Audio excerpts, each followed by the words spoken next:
हरे कृष्णा। हम लोग जप यज्ञ भगवनाम की महिमा का विस्तृत वर्णन नामक पुस्तक के तीसरे भाग यज्ञानाम जप यज्ञोस्मि के 7वें अध्याय से चर्चा कर रहे हैं, जिसका शीर्षक है जप के लिए व्यवहारिक उपाय। जप साधना में नियमितता बिल्कुल अनिवार्य है। प्रतिदिन उसी स्थान पर और उसी समय जप करना चाहिए, जिसका एक बार निश्चय कर लिया गया है। तो ये बहुत सहायक है।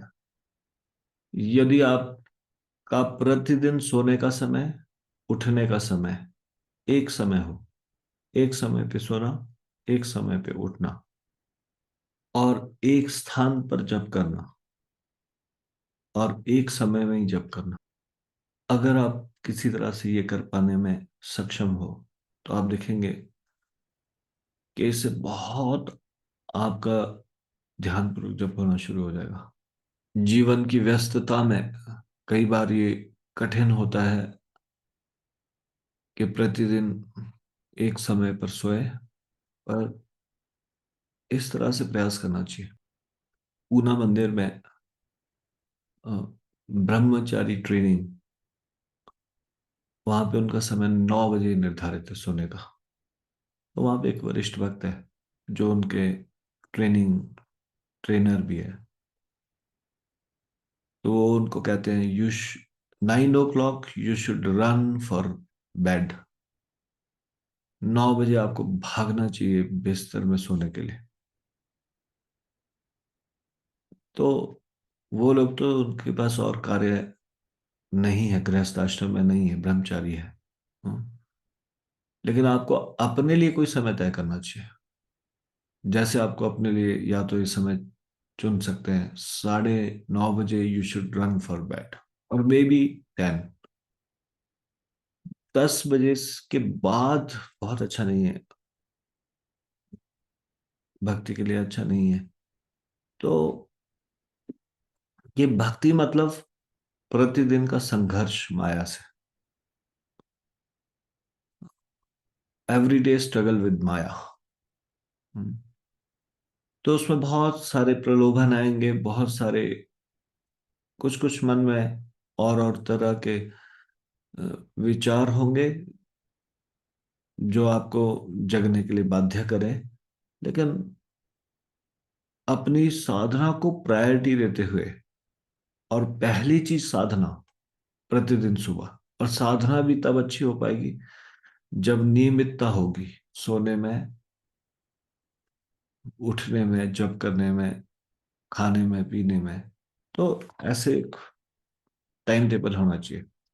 हम देखते हैं इस मेटीरियल वर्ल्ड में भी, यदि कोई हॉस्टल में बच्चे पढ़ते हैं, वहां पे उनका एक टाइम होता है, इतने बजे ब्रेकफास्ट मिलेगा हॉस्टल में, तो उतने बजे ही मिलेगा। इतने बजे रिंग बजेगा, इतने बजे उठना होगा या इतने बजे सोना होगा, इस तरह से। तो क्यों ना हम भी उस अनुशासन में आ जाएं फिर से। हम्म। हम देखते हैं कि अनुशासन का बड़ा प्रभाव पड़ता है। तो हम भी अगर अनुशासन में रहेंगे, तो हमारी भी साधना में बहुत पॉजिटिव इम्पैक्ट पड़ेगा। हम्म। तो इसलिए यथासंभव प्रयास करना है, अपना एक समय निश्चित करना है, एक टाइम टेबल बनाना है अपना।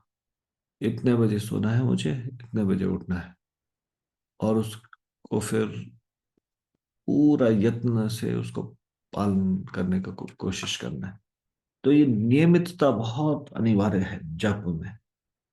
यहां तक कि स्थान को लेकर भी हमारा स्थान ऐसा नहीं होना चाहिए जहां पे हमें तरह तरह की एक्टिविटीज दिखाई दे रही है और फिर हमारी आंखें जा रही है, इसने ये किया, उसने वो किया। हालांकि सुबह के समय में ऐसा नहीं होता, लेकिन फिर भी मुझे याद है मेरे शुरुआती भक्ति के दिनों में ईस्ट ऑफ कैलाश टेम्पल में अंदर बैठ के जब करते थे, तो शुरू शुरू में मैं कई बार टहल के जब करता था बाहर, और मंदिर थोड़ा ऊंचाई में है, वहां से नीचे दिखाई देती थी एक्टिविटीज, गाड़ियां जा रही है, लोग चल रहे हैं। तो जो मेरे मेंटर थे, उन्होंने कहा कि बाहर चलते हुए जब नहीं करना, अगर चलना है तो इतना बड़ा हॉल है, टेम्पल हॉल, उसमें इधर उधर चल सकते हैं, या परिक्रमा मार्ग भी चल सकते हैं। जब आंखों को तरह तरह की एक्टिविटीज दिखती रहेगी, लोगों का उठना बैठना चलना भागना गाड़ियों का चलना, तो फिर भगवान में केंद्रित नहीं हो पाएगा मन। ऐसे ही हमें भी अपने पूजा के स्थान में या फिर भक्तों के साथ संग में सबसे अच्छा पूजा पूजा के कमरे में और जूम के सामने, इस प्रकार से हमको कुछ नियम बनाना चाहिए। कई बार कुछ लोगों को हेल्थ का प्रॉब्लम होती है, और डॉक्टर ने कहा होता है कि चलना है, सुबह मॉर्निंग वॉक करनी है। तो कुछ लोग जब करते हैं मॉर्निंग वॉक के साथ भी। हम्म, तो विच इज ओके, जैसे प्रभुपाद भी जपा वॉक करते थे। लेकिन उसमें भी अगर हम कोशिश करें कि हमारी नजर जमीन पे हो और मन कृष्ण के पास हो, और ज्यादा इधर उधर की एक्टिविटीज ना देख रहे हो, तो ऐसा कर भी सकते हैं। हम्म। अन्यथा अगर बैठ के जप करें, वो सर्वोत्तम जप है, एक आसन में जप करें, वो सर्वोत्तम प्रकार का जप है। तो आज हम इसको यहीं पे विराम देंगे, इससे आगे की चर्चा हम कल करेंगे। श्री जप यज्ञ की जय, श्री हरिनाम संकीर्तन की जय, श्री नाम प्रभु की जय, शिल प्रभुपाद की जय, निताई गौर प्रेमानंदे, हरि हरि बोल।